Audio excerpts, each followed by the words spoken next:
مات شوی صف شپږمه برخه.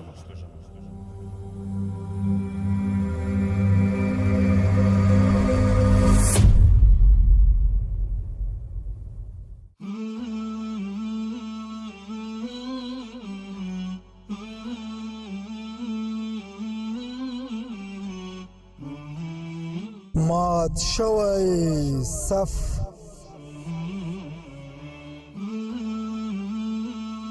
راځئ چې د تاریخ درسونه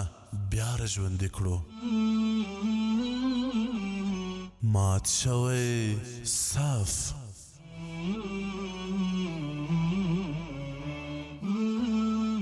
موږ یو ملت وو خو اغیار سره پردي کړو.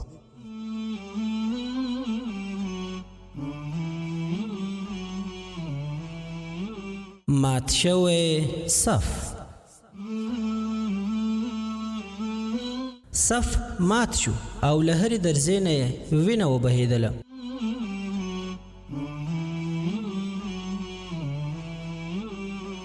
مات شوی صف. مات شوی صف. د امت غداران پیژنې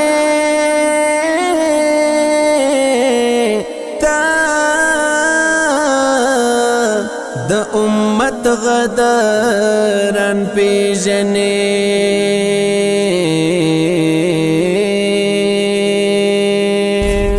د مات شوي صف د داستان درنو او قدرمنو اوریدونکو په دې هیله چې ټول به جوړ او روغ یاست. الله جل جلاله مو خوشحاله لره. دا د زه محسن احسان یو ځل بیا د مات شوي صف یا ابو مسلم خراساني د داستان د خپرونې کوربتوب کوم په دې هیله چې دا خپرونه هم تر پایه راسره واورئ. درنو او قدرمنو اوریدونکو په تېر برخه کې مو اورېدل بسام بن ابراهیم د مدین په دې محل کې د خپلو سالارانو سره ناست و. کله چې ټول سالاران راټول شول نو ورته وویل ملګرو دا چې څه وویل دا به په نن خپرونه کې واورو ان شاء الله تعالی. هغه وویل زموږ مخبرانو چې همدا اوس کوم خبر راوړی دی د هغې له مخې عباسي خلیفه صفاح پر موږ باندې د حملې کولو لپاره خازن بن خزیمه او محمد بن اشعث د خپلو لښکرو سره یو ځای رالیږلي دي. لومړۍ خبره چې زه یې تاسو ته کول غواړم چې په دې کې هېڅ شک نشته چې خازن بن خزیمه او محمد بن اشعث دواړه ښه توره وهونکي او ښه سالاران دي. خو زما زړه وایي چې موږ به هغوی ته ماتې ورکوو او تیښتې به یې اړباسو. ما تاسو په دې خاطر دلته رابللي یاست چې درڅخه وپوښتم چې موږ به څه ډول د هغوی مقابله وکړو. زه خو به د هغوی سره داسې جنګ کوم چې هغوی ته د ماتې پرته بله لار پاتې نه شي. خو زه غواړم له تاسو خو وپوښتم چې آیا موږ همدلته د مدین په ښار کې ځانونه کلابند کړو او د هغوی مقابله وکړو یا د ښار څخه بیرون ووځو او په میدان کې ورسره وجنګېږو. زما د دې پوښتنې له مخې په خپلو منځو کې سلا وکړئ او بیا یې ماته ځواب ووایاست. تر دې ځایه د خبرو وروسته بسام بن ابراهیم چوپ شو. د هغه ټول سالاران په خپلو منځو کې په مشورو بوخت شول او د سلام مشورې وروسته ورته وویل موږ د خپلو مشورو وروسته دا پرېکړه وکړه چې موږ باید ځانونه په ښار کلابند نه کړو. که چېرې موږ دا ډول کار وکړ نو پایلې به په خپله زموږ لپاره ډېرې ناوړې وي. ځکه خازن بن خزیمه او محمد بن اشعث چې څه وخت خپلې لښکرې دې لوري ته راولي او وویني چې موږ ځانونه د مدین په ښار کې کلابند کړي دي نو د هغوی حوصلې به لوړې شي او فکر به وکړي چې موږ د هغوی سره د مقابلې وړتیا نه لرو. په دې خاطر موږ ځانونه په ښار کې کلابند کړي او دفاعي جنګ ته مو ملا تړلې ده. په دې کار سره به نه یوازې خازن بن خزیمه او محمد بن اشعث او د هغوی د سالارانو حوصلې لوړې شي بلکې د هغوی سره ملګري لښکریان به هم د لوړو حوصلو خاوندان وګرځي او د هر لوري به پر موږ ګزارونه کوي او د خپلې بریا د ترلاسه کولو لپاره به هلې ځلې کوي. برعکس به زموږ په لښکریانو ډېره ناوړه اغېزه وشي ځکه زموږ لښکریان به فکر وکړي چې موږ د هغه لوري د راغلي لښکر سره د مقابلې توان نه لرو. په دې خاطر موږ ځانونه په کلا کې کلابند کړي دي. نو زموږ پرېکړه دا ده چې موږ باید د ښاره بیرون ووځو او د خازن بن خزیمه او محمد بن اشعث د لښکرو سره مقابله وکړو. و چې ته کومه پرېکړه کوې نو زموږ د ټولو به همهغه پرېکړه وي. د خپلو سالارانو په دغه متفقه پرېکړه باندې بسام بن ابراهیم ډېر خوشحاله سو. تر ډېره پورې مسکی و. بیا د خوشحالۍ په همدې څپو کې خپلو سالارانو ته وویل هغه پرېکړه چې ټولو په اتفاق سره کړې ده همدغه زما د اطمینان آرامۍ او اسودګۍ سبب ګرځېدلې ده. زموږ د مخبرانو وینا ده چې تر 2 ورځو پورې به خازن بن خزیمه او محمد بن اشعث د خپلو لښکرو سره یو ځای مدین ته راورسېږي. په دې خاطر تر اوسه زموږ سره د ځانو د تیارولو لپاره 2 ورځې وخت شه. بله ورځ موږ د خپلو لښکرو سره یو ځای د ښار نه بیرون ووځو او همهلته پړاو کوو. تاسو اوس ټول یو ځای خپل لښکرو د تیارولو لپاره هڅې پیل کړئ. د دې خبرې سره سم بسام بن ابراهیم د خپلو سالارانو غونډه پای ته ورسوله. بله ورځ یې د لښکرو په تیارولو کې تېره کړه. په دویمه ورځ بسام بن ابراهیم او د هغه سالاران متحرک شول. خپل لښکرې د مدین د ښار څخه راوویستلې او د خازم بن خزیمه او محمد بن اشعث د مقابلې لپاره همهلته پړاو وکړ. بله ورځ د لمر د راختو لږ مخته خازم بن خزیمه او محمد بن اشعث د مدین د ښار هغه ځای ته ورسېدل چیرې چې بسام د خپلو لښکرو سره د جنګ لپاره پړاو کړی و. خازم بن خزیمه او محمد بن اشعث هم د هغوی د لښکرو ترمنځ خپلو لښکرو ته پړاو ورکړ. څنګه چې دواړه لښکرې یو د بل سره مخ شوې نو د بسام بن ابراهیم په لښکرو کې د جنګ نغاره ووهل شوه او دا د دې خبرې اعلان و چې د بسام بن ابراهیم له اړخه جنګ پیلېدونکی دی. دې حالات ته په کتلو سره خازم بن خزیمه او محمد بن اشعث هم د خپلو لښکرو لیکې جوړې کړې او د جنګ په منظمو لیکو کې ودرول. بیا دواړه په یوه ځای کې را یو ځای شول. په دې وخت کې خازم بن خزیمه محمد بن اشعث ته وویل وروره موږ خپل لښکر لا په لاره کې په دوو برخو ویشلي وو. لږ څه په خپل مخ کې مقابلې ته لاړ. بسام بن ابراهیم ته وګوره په دې کې شک نشته چې هغوی به د شمېرې له اړخه په موږ زیات وي خو د هغوی قابو کول او په هغوی باندې فتح ترلاسه کول ضروري خبره ده. وروره لومړی اجازه ورکوو تر څو بسام بن ابراهیم خپل جنګ پیل کړي. د هغې وروسته به موږ بیا په خپل دښمن باندې ګزارونه کوو او مخته به ځو. لومړی به زه د بسام په لښکرو ګزار وکړم او د هغه د مخکینۍ برخې ډېر عسکر به د خپل ځان سره په جنګ مصروف وساتم. وروره زما د حملې نه وروسته ته هم د خپل ټول لښکر سره په پوره ځواک د دښمن په خلاف حمله وکړه او د دښمن د مخکې برخې تر څنګ د هغوی په اړخونو باندې هم ګزار ته دوام ورکړه. په دې توګه به موږ د بسام بن ابراهیم لپاره هم د مخې او هم د اړخونو دواړه محاذونه پرانیزو. که چیرې موږ په پوره قوت او ځواک او حکمت سره په هغوی ګزار وکړو نو په ډاډ سره ویلی شم چې د بسام بن ابراهیم لښکرې به زموږ تر مخه ډېرې تم نشي. محمد بن اشعث د خازم بن خزیمه د خبرو سره اتفاق وکړ او بیا دواړو د خپلو لښکرو مخې ته ورغلل او ودرېدل. لږ شېبه وروسته د بسام بن ابراهیم سالارانو خپل لښکرو ته د یوې بې رحمه او توپاني حملې کولو حکم وکړ. د بسام بن ابراهیم د ځواکونو په مقابل کې خازم بن خزیمه هم د جنګ پیلامه وکړه او په ډېره ویرونکې توګه یې د بسام بن ابراهیم د لښکرو په مخ کې په مخکینۍ برخه باندې یرغل پیل کړ. د خازم بن خزیمه نه وروسته محمد بن اشعث هم د تکبیر د غږ په کولو سره د بسام بن ابراهیم په ځواکونو یرغل پیل کړ. د مدین د ښار په څنډو کې د دواړو لښکرو د ټکر څخه په هوا او فضا کې د تورو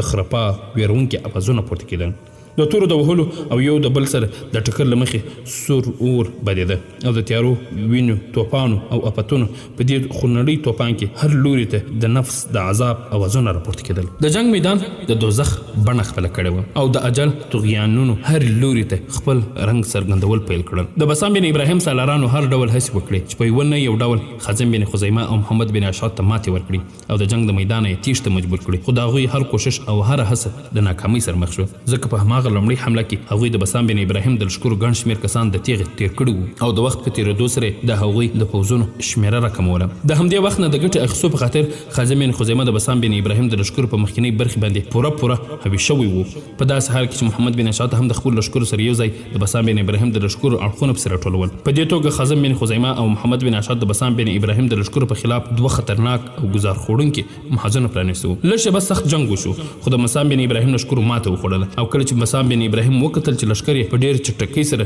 د منځه ځي او د مخکې لیکو عسکر د شا لیکو ته تیښتي نو خپله ماتې یې ومنله او د تیښت هڅه یې وکړه. هغه ولاړ او هڅه یې وکړه تر څو په ښار کې ځان کلابند کړي. خو دا د بسام بن ابراهیم بدبختي وه چې د ښار نه د راوتلو په وخت کې د ښار د دروازو لپاره صحیح انتظام نه و کړی او د هغه د همدې خامۍ څخه خازم بن خزیمه او محمد بن اشعث ډېره ګټه واخیستله. ځکه کله چې بسام بن ابراهیم د ماتې وروسته غوښتل ښار ته پناه یوسي او همالته ځان کلابند کړي په همدې وخت کې خازم بن خزیمه او محمد بن اشعث هم د خپلو لښکرو سره یو ځای کلا ته ورننوتل. تر ډېره وخته پورې د ښار او کلا دننه سخت جنګ وشو. بالاخره د بسام بن ابراهیم باغي لښکرو ماتې وخوړه او په مکمله توګه له منځه لاړل او بسام بن ابراهیم او د هغه باغي سالاران هم پکې له منځه ولاړل او په دې توګه خازم بن خزیمه او محمد بن اشعث نه یوازې بسام بن ابراهیم ته د ښار نه بیرون ماتې ورکړه بلکې د ښار دننه یې هم هغوی د ماتې او شکست سره مخامخ کړل او د خپلې فتحې بیرغ یې هلته پورته کړ او د مدین ښار یې په مکمله توګه په خپله ولکه کې واخیست.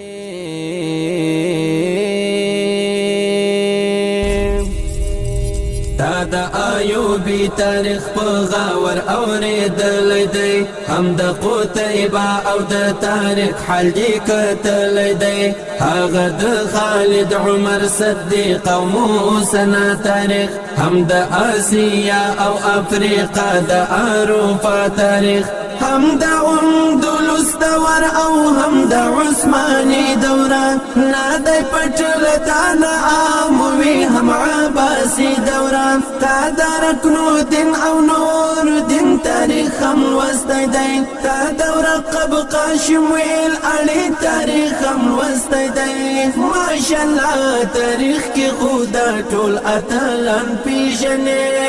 خدا غداران پیژنې خدا غداران پیژنې خدا خبرونه درونه او قدرمنه اوریدونکو ابو مسلم خراساني د مروه په شار کې د خپل وزیر خالد بن عثمان او د خپل سالارانو لکه مالک بن هاشم او سنور سره ناس او په کومه موضوع خبرې کولې چې په دې وخت د مالک بن هاشم تر ټولو لوی سالار پیروز سمبا د هغه کوټې تراننو د پیروز سمبا پر اتلو سره ابو مسلم خراساني خالد عثمان او مالک بن هاشم درې واړه خوشاله شول او د خپل ځای څخه پورته شول او د پیروز سمبا سره په ډیر خوشاله توګه روغبړ وکړ کله چې ټول بیرته کښېناستل نو پیروز سمبا هم خنجر د خپل جیب څخه راویست کوم چې د ابو مسلم خراساني د خوب د کوټې د بیرون دیوال سره نښلول شوی او د محمد بن اشات لیک ورسره چې عمیس بن خزام ځان سره وړو تر لږ شیبې پورې پیروز سمبا هغه خنجر په خپل لاسو کې راواړو بیا د ابو مسلم خراساني په لور وکتل او ته وویل ما د مروه په شار کې د حرب او جنگ جوړونکو ټول ځایونه وکتل ټولو ته مې دا خنجر وښودو او ټولو راته ویل چې دا خنجر د دې ځای جوړ شوی نه دی خو ټولو د دې خبرې تایید وکړ چې دا ډول خنجرونه په دمشق کې جوړیږي او دا دومره تیز وي چې که په چا ولګېږي نو بیا ژوندی پاتې کېدل شونې نه دي د پیروز سمبا په دې انکشاف سره ابو مسلم خراساني خپل سر کښته واچوه او په فکر کې ډوب شو په دې وخت کې د هغه وزیر خالد عثمان او مالک بن هاشم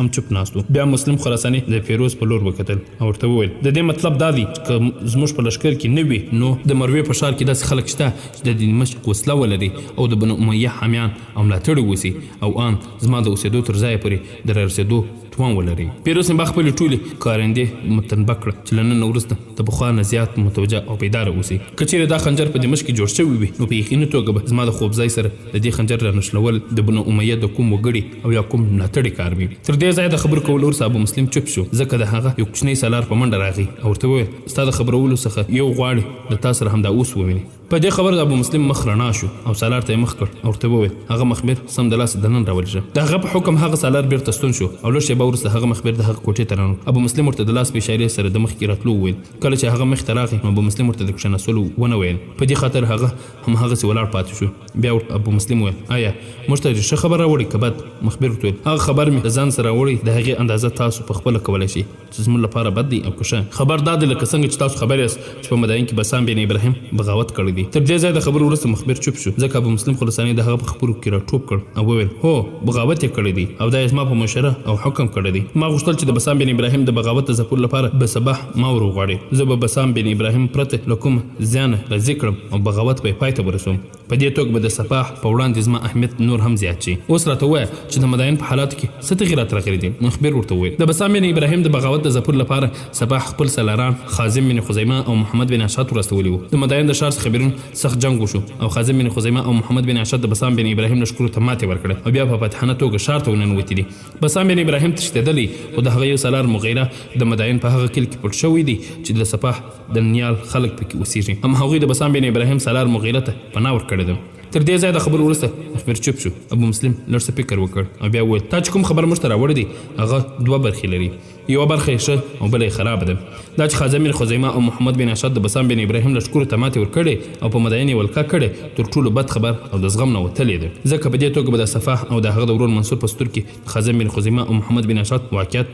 او درنښت نور هم زیات کړل شي خو د خبر دویمه برخه زموږ لپاره ګټوره ثابتېدی شي تر دې ځایه ابو مسلم وژغېد او بیا لږ فکر وکړ وروسته مخبر ته مخ ورته وویل د خپل ملګرو سره همدا اوس بیرته د مداین په لور روان شه او هلته خازم بن خزیمه او محمد بن اشعت ته دا خبر ورکړه چې د بسام بن ابراهیم یو سالار مغیره هلته د مداین په ولرې کلي کې پناه اخیستې ده بس همدومره ورته ووایه د دې نه زیات نور څه ورته مه وایه د دې حکم سره سم د ابو مسلم مخبر له هغه ځایه ووت کله چې مخبر د هغه ځایه لاړ نو د ابو مسلم وزیر خالد بن عثمان ابو مسلم ته مخ کړ او ورته وویل که چیرې موږ مخبر خازم بن خزیمه او محمد بن اشعت د بسام بن ابراهیم د سالار مغیره د پټنځي څخه خبر کړي نو موږ ته به یې څه ګټه وي ځکه هغه وقار او عزت چې د مداین په فتح کولو او د بسام لښکرو ته د ماتې په ورکولو کې سره خازم بن خزیمه او محمد بن اشعت ته د سپاح په سترګو کې ترلاسه کړی دی هغه خو په هیڅ صورت کمیدونکي او له منځه تلونکی نه دی. د خالد عثمان په دې خبره د ابو مسلم په مخ ته خوشحالي لیک را څرګندې شوې. خالد په څرګنده توګه خو همداسې ښکاري خو کله چې زموږ مخبر خادم بن خزیمه او محمد بن اشعث ته دا خبر ورکړي او بیا د دې خبرې پایلې تکمیل ته ورسیږي نو بیا وګوره چې څه ډول صفا د خادم بن خزیمه او محمد بن اشعث په وژلو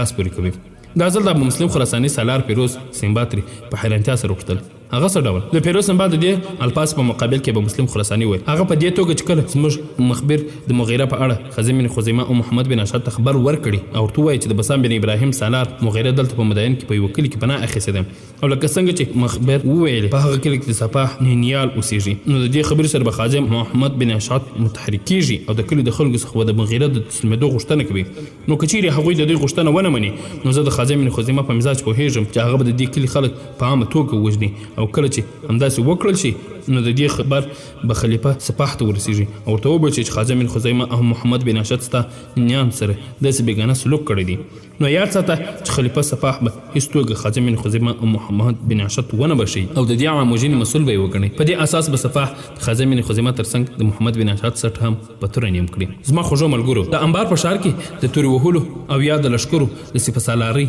لپاره زما کوم رقیب شتون ولري او یا زما سره همسره وي نو هغه همدا دواړه دي. خادم بن خزیمه او محمد بن اشعث دواړه د ترور زامن دي دواړه د تورې په وهلو او پن کې بې مثاله دي او بیا تاسو پوهېږئ چې محمد بن اشعث خو زما د دښمنانو د نوملړ په سر کې ځای لري. که زما وسه ورسیږي نو یوه شېبه به یې هم ژوندی پرېنږدم خو زه په څرګنده توګه د هغه په خلاف لاس نشم پورته کولی ځکه چې د صفاح مشر ورور ابو جعفر منصور هغه ته خپل زوی ویلی دی او ابو منصور په هره خبره کې د محمد بن اشعث ملاتړی دی او تر هغوی چې د خادم بن خزیمه پورې اړوند دی نو صفاح د هغې هره خبره په پټو سترګو مني. په دې خاطر که څوک هم په انبار کې ما لاندې کولی شي او یا د بنو عباسو خلفاو په واسطه ما را پرې ویستلی شي زما عزت تر پښو لاندې کولی شي نو هغه خادم بن خزیمه او محمد بن اشعث دواړه خپلوان او دوستان دي. تر دې ځایه د خبرو وروسته خراساني چوپ شو او پیروز سنبا د څه اندېښنو سره خبرې کې ویل ابو مسلمه دا چې موږ هر لوري ته خپل وزرونه خپاره کړي دي هسې نه چې د همدې په واسطه صفاح زموږ په خلاف متحرک شي. د پیروز سنبا په خبرو ابو مسلم ډېر قهرېدلی شو او ویل د دې صفاح داسې وه هسې د هغه خلافت او مملکت زما په ملاتړ ولاړ دی. که چیرې زه همدا نن د هغه په خلاف بغاوت ته ملا وتړم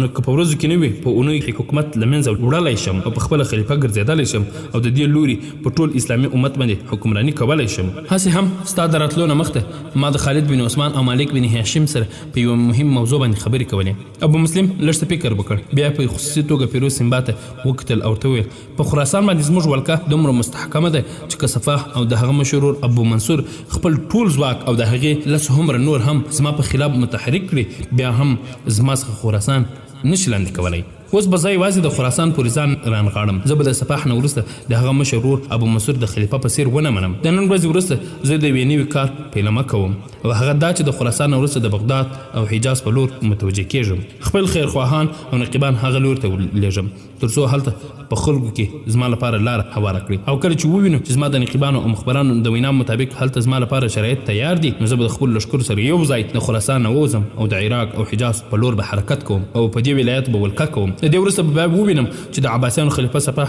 څه ډول زما مخکې راځي. کله چې داسې وکړل شي نو بیا یې وویني چې د نن ورځې حکمران صفاح څه ډول زما محکوم او زما تر مخ په ګونډو کېږي. تر دې ځایه د خبرو وروسته ابو مسلم چوپ شو خو د لږ څه فکر وروسته خپله خبره اوږده کړه. زما ملګرو یوه خبره یاد ساتئ چې په دې وختو کې د صفاح په دربار کې یو شمېر خلک د ډېر اهمیت او وقار خاوندان دي. په دې خلکو کې محمد بن اشعث خادم بن خزیمه تر ټولو لومړي کتار کې دي. د دوی نه اخوا روح بن حاتم شبیب بن رواح او حرب بن قیس هم د صفاح او د هغه د مشر ورور ابو منصور په وړاندې ډېر د قدر وړ دي. تر څنګ عثمان بن لحیق چې د محمد بن اشعث او خادم بن خزیمه ملاتړی نه دی او یو بېلوري شخصیت دی هم د خلافت په قصر کې د ډېر اهمیت خاوند دی. ما ته د دې ټولو په اړه په پرلپسې توګه خبرونه رارسېږي ځکه هلته زما یو سالار جهور بن مرار عجلي هم کار کوي. په څرګنده توګه خو هغه د صفاح او ابو منصور ډېر نږدې او باوري سړی دی خو په اصل کې هغوی زموږ مخبر دی. هر وخت چې حالات مناسب شول نو زه به جهور بن مرار عجلي ته اشاره کوم نو هغه به د صفاح او د هغه د مشر ورور ابو منصور په خلاف د بغاوت لپاره راپورته کېږي. ابو مسلم لږ څه دمه وکړه فکر یې وکړ بیا وویل درنو ملګرو د بنو عباس خلافت او حکومت زما د هڅو او کوښښونو نتیجه ده. که چیرې زه هغوی ته خلافت ورکولی شم نو دا خلافت ترې اخیستلی هم شم. ما خو د خلافت ته ورکولو کار مکمل کړی دی اوس یې د بیرته اخیستلو لپاره شروع کوم. د دې خبرو سره سم ابو مسلم خراساني په ډېره مکرو توګه خندا وکړه بیا پورته شو او خپل ملګرو ته ویل راځئ چې د عسکرو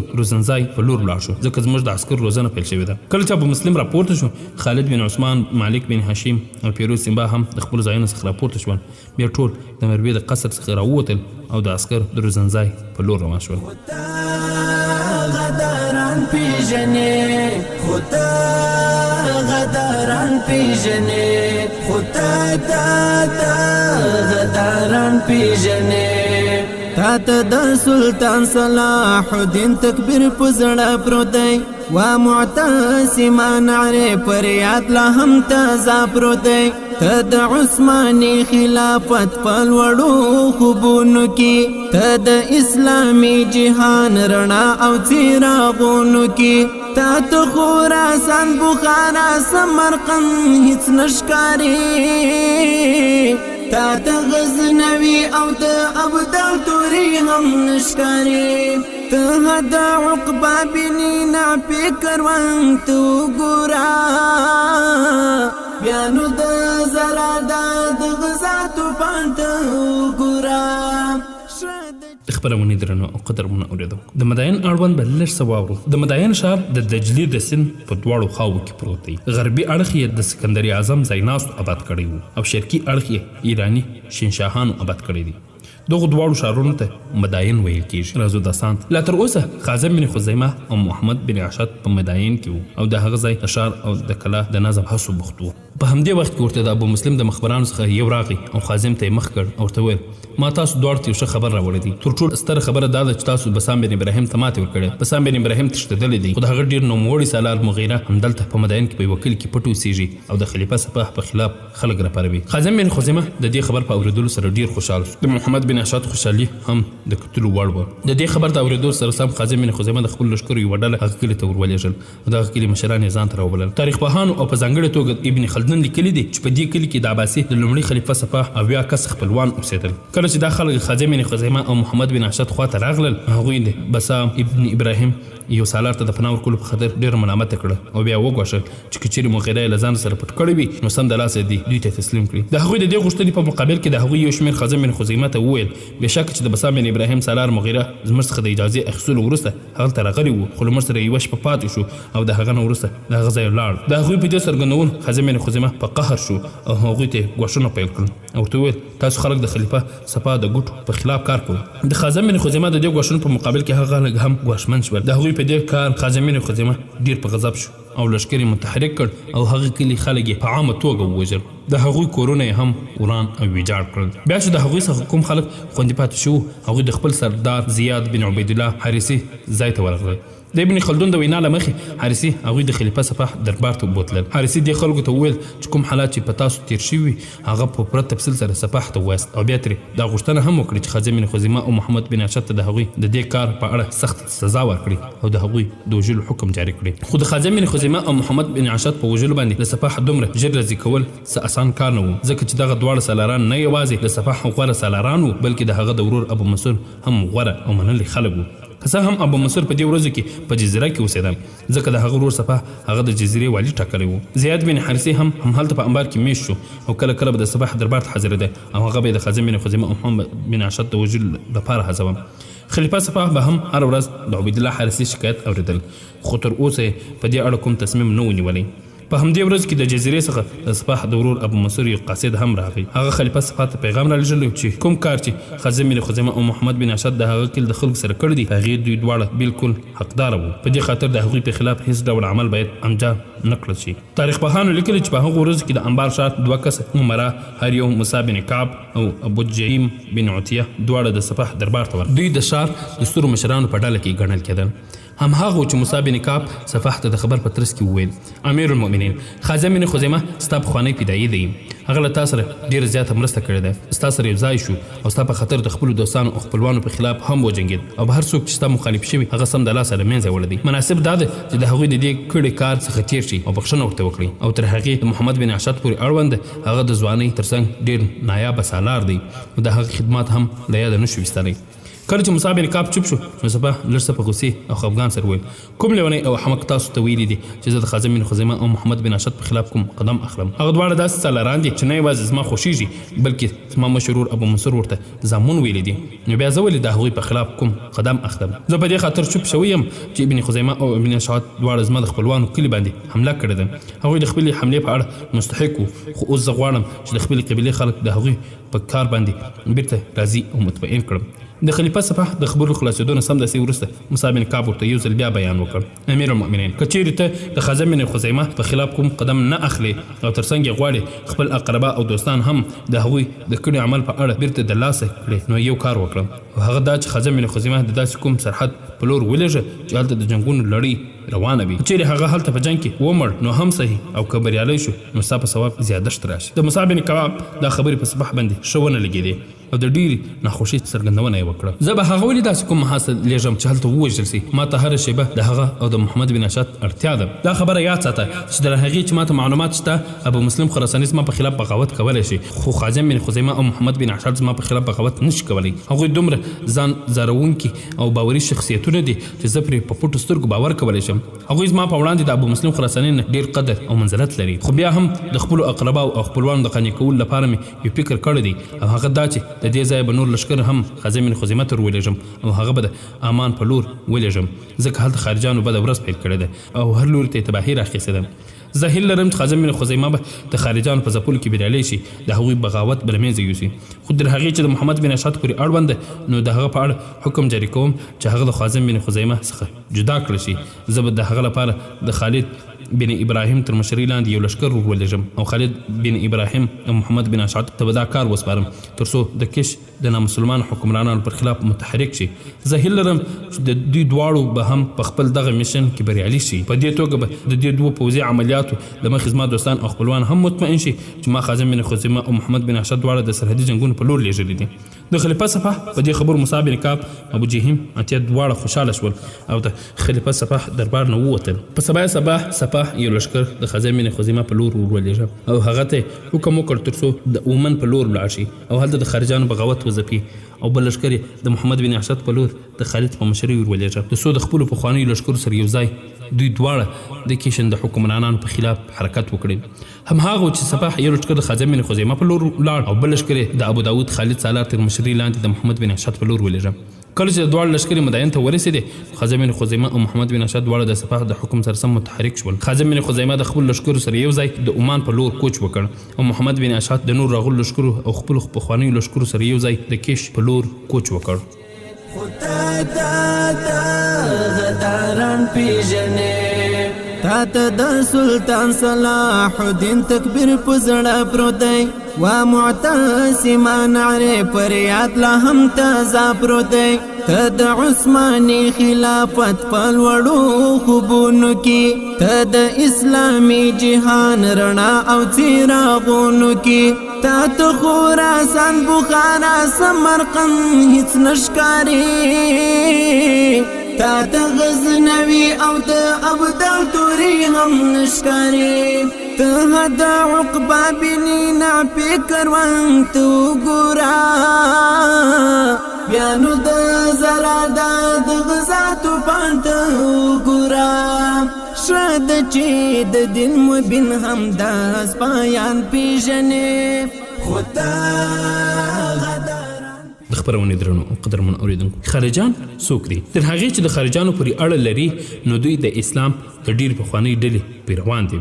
د اسلام په سیاسي تاریخ کې کردار دا و چې په لپسې توګه بغاوتونه کړي دي او پایلې یې دا وې چې تر لږ وخته پورې به په مکمل ولایت په واک کې واخیست امیر معاویه رضی الله عنه د حضرت علي رضی الله عنه تر مخه د حضرت عثمان رضی الله عنه د شهادت په اړه کوم وړاندیز د صفین د جنگ په وخت کې وکړ د هماغې څخه د خوارجو یو نوې ډله رامنځته شوه باغیانو د نهروان د کانال په غاړه پړاو کړی و د کوپې څخه د هغوی د راوتلو په خاطر دې ډلې ته خوارج ویل کېږي خوارجو ډېر ژر د خپلو تنګ نظرۍ او تعصب څرګندونه پیل کړه او په ډېر ویرونکو اعمالو یې لاس پورې کړ هغوی اعلان وکړ چې د حضرت علي رضی الله عنه د خلافت دعوه باطله او ترڅنګ د حضرت عثمان رضی الله عنه د کارونو په اړه ناوړه ژبه هم پیل کړل او بیا د سیدنا عثمان رضی الله عنه د شهادت د بدلی د اخیستلو څخه هم خپل ځانونه بریالزمه کړه. هغو خلکو چې د دوی دغه عقیده نه منله د دوی په وړاندې کافر او د دین خارج خلک وو. د دې ډلې ګڼ شمېر مسلمانان وژل، کرار یې ځواک زیادشت وموند او ګڼ شمېر غیر عرب وګړي هم په دې ډله کې راننوتل. کله چې د خوارجو او د حضرت علي رضی الله عنه ترمنځ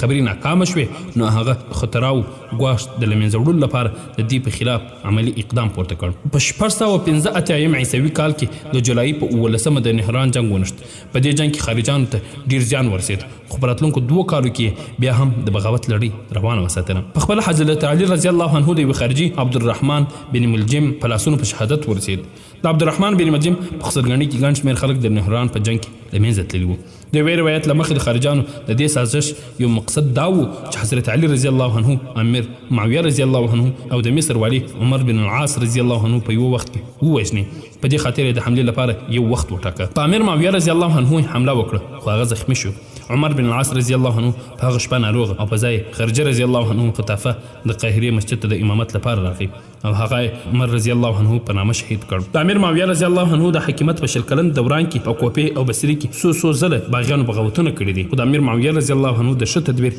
او سیاسي پوهې له مخې هغې سازشونو ته د خپرېدو فرصت ترلاسه نه شو او ناکامه پاتې شول. د خارجانو په هلاکتونو کې ورځ تر بلې زیادشت راتله او بیا به د هغې قتل بدله د خارجانو یو معمول و. اوس نو د خوارجو حملو د ګوریلا یا چریکي جنگ شکل اختیار کړی و. د لومړي یزید د مړینې وروسته چې کوم کورني جنګونه پیل شول د هغې تر شا خارجي تحریک په ډیر قوت سره کار کاوه او د اسلامي هیواد موجودیت یې د خطر او ګواښ سره مخ کړ. د خارجانو په ټولو تحریکانو کې هغه تحریک چې د اسلامي حکومت د استحکام لپاره ډیر خطرناک و او د خپل څرنګوالي له اړخه تر ټولو زیات سخت او متشدد و هغه د نافع بن ازرق رولا شوی تحریک و. د همدې تحریک په واسطه خارجانو تر یو وخته پورې په ګریمان، پاریس او نورو شرقي ولایاتو باندې ولکه موندلې وه. په دې بغاوت باندې لومړی محلب بن ابو صفرا او بیا حجاج بن یوسف د 100 کالو جدوجهد او سختو هڅو وروسته کنټرول وموند. د حجاج سخي او د خارجانو په مقابل کې غوڅ دریځ د خارجانو غورځنګ له منځه یوړ. کله چې د امویانو په اخري وختونو کې خلافت د زوال سره مخ شو نو خارجانو یو ځل بیا سر راپورته کړ او د بنو امیه او د حاکمیت په اخري شپو کې ډېر بغاوتونه وکړ. یو تحریک د زیحاب بن قیس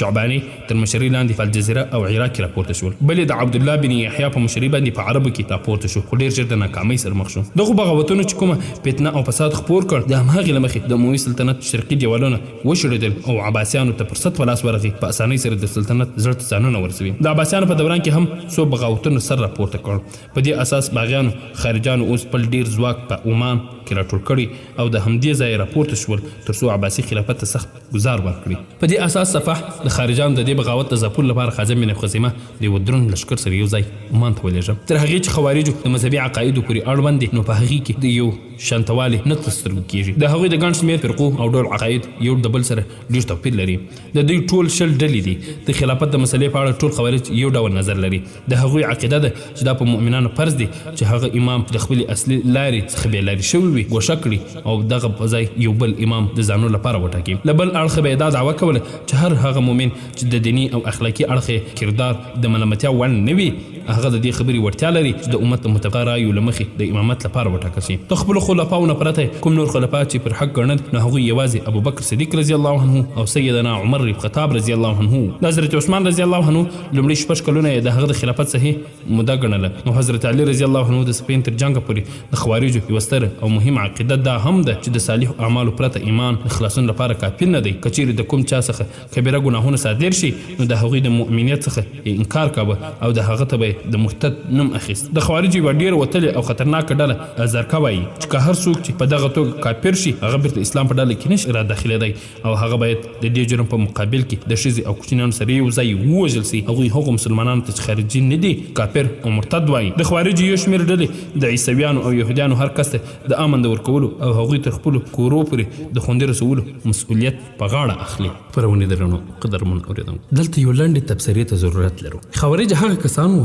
چې د ظاهري تقوا او دینداري دعوه یې کوله خو د افراط او سخت دریځۍ له امله د اسلامي امت پر ضد ودرېدل. دوی د حضرت علي رضی الله عنه پر ضد ودرېدل او هغه اصحاب کرام هم تکفیر کړل د دوی له نظر سره موافق نه وو. د دوی شعارونه د عدالت، شریعت او الله د حکم پر ځای کولو وو خو په عمل کې د اسلامي وحدت ته زیان ورسوه او قتلونه یې وکړل. او او که د نن زمانې داعش ته وکتل سي، داعش هم د ظاهري اسلامي خلافت دعوه وکړه، خو د امت د وحدت، عقل، اعتدال او د اسلامي اجماع خلاف عمل وکړ. د تکفیر یعنی د نورو مسلمانانو کافر ګڼل لړۍ یې پراخه کړه، ان صحابه، علما او بېګناه مسلمانان یې وژل. د جهاد په نامه فتنه، فساد، بېرحمۍ او ظلم خپور کړ، داسې لکه څنګه چې خوارج حضرت علي رضی الله عنه او نور صحابه پر ضد وکړل. نو د ډیرو اسلامي علماو او څېړونکو ویلي دي چې داعش د خوارجو عصري بڼه ده، یعنی ننني داعش هم د هغوی پر لار روان دي. هغوی هم د شریعت د دعوی تر نامه لاندې فتنه خپروي، له امت نه بیلتون کوي او سخت ریزي، تکفیر او تفرقهیز فکر لري، او ننني داعشان هم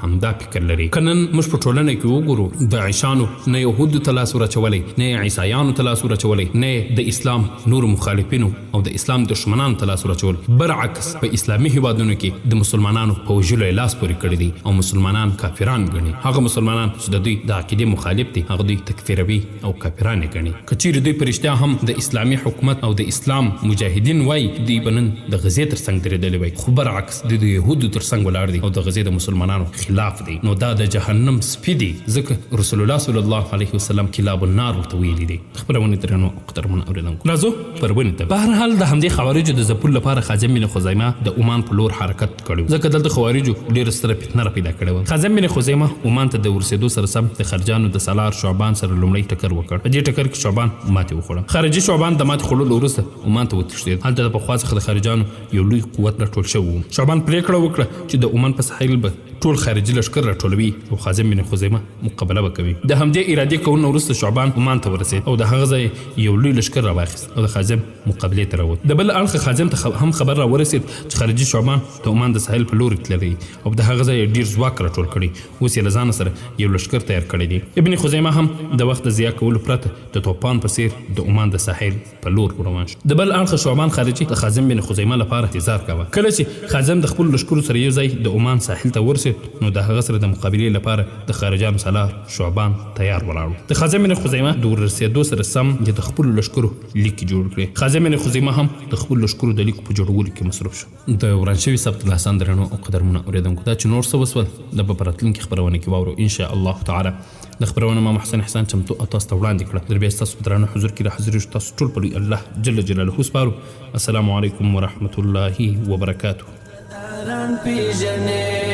شور د جذبو جوړ ک پیمال شوی معظمت دی، پاڅه توري و شرنګ و ننګ ته ضرورت دی، حسد ننګ بیرغ کد سعید بن خالد غوندي، ځان قربان کړه ته هم د امت د هر شهید غوندي. تا ته دا خوبیب د عشق او در قصه معلومه ده، تا ته رنګ په وینو د سینوار قصه معلومه ده، نوم د ملا عمر منصور جلال ته اورېدلی دی، تاریخ غزنوي میرویس ابدال کې هم لوستلی دی، تاریخ غزنوي میرویس ابدال کې هم لوستلی دی.